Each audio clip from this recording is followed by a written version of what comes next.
And then at Newcastle, we've talked previously about the potential new stadium development. The Telegraph put an article out there saying that it will be a major stadium redevelopment that will include the city in this.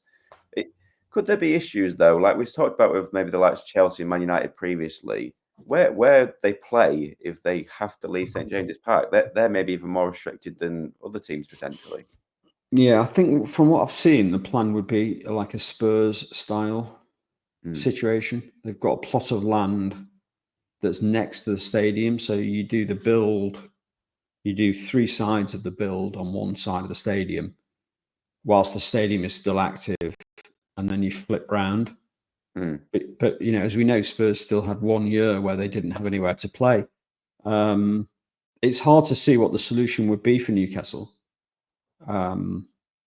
So it's, you know, it's something that will limit their progress on this, I think. Very, very hard to know what the answer would be on that. But also, as we talked about before, you sort of do have to question whether it's sensible to rebuild the stadium anyway and to spend £1 billion plus £2 billion on a stadium, because it's very hard to get a return on that asset.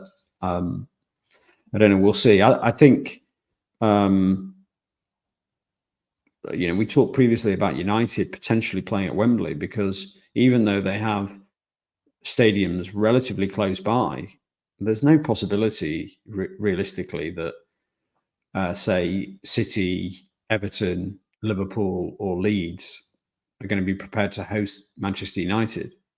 So, yeah, the distances might be a bit further from Newcastle to Leeds, but likewise, there's no, you know, if you've got to close your stadium for a year and you're outside of London and so don't have access to Wembley, it's very hard to know what you do. I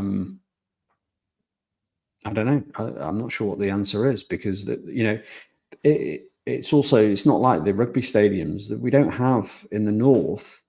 There's no Twickenham, for example, you know, that's got, I don't know, 60,000 seats that you could also think about maybe utilising.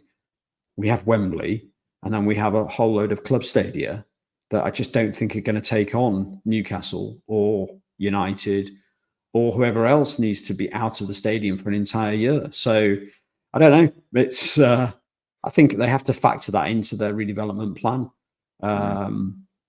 You know, they've got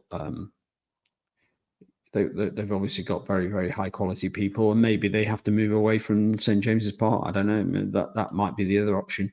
Is certainly be a much cheaper option to move the stadium to the outskirts of the city and to hand over that land in the centre of town to a developer.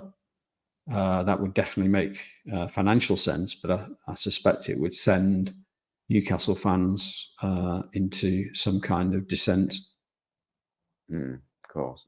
It's been the 3-year anniversary of the Saudi ownership this week. How much progress do you think they've made in that time in getting to where they want to be?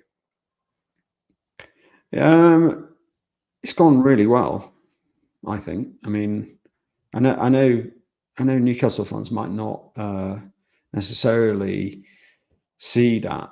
And maybe that's partly because the expectation levels were a little bit high. But I think, given the context of the restrictions that they have on PSR and associated party transactions, first of all, to qualify for Europe, and secondly, to be competitive in the way that they are, I think it's an amazing achievement, given their wage bill.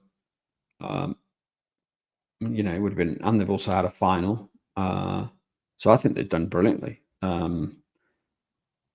It's very hard to say anything else. You know, of course, they'd like to have been much more successful, but they were severely restricted by the financial rules that were in place. And we know now, particularly after the decision this week, we know now that those rules were very specifically put in place to stymie them. And against that backdrop, to have qualified for the Champions League is really quite amazing.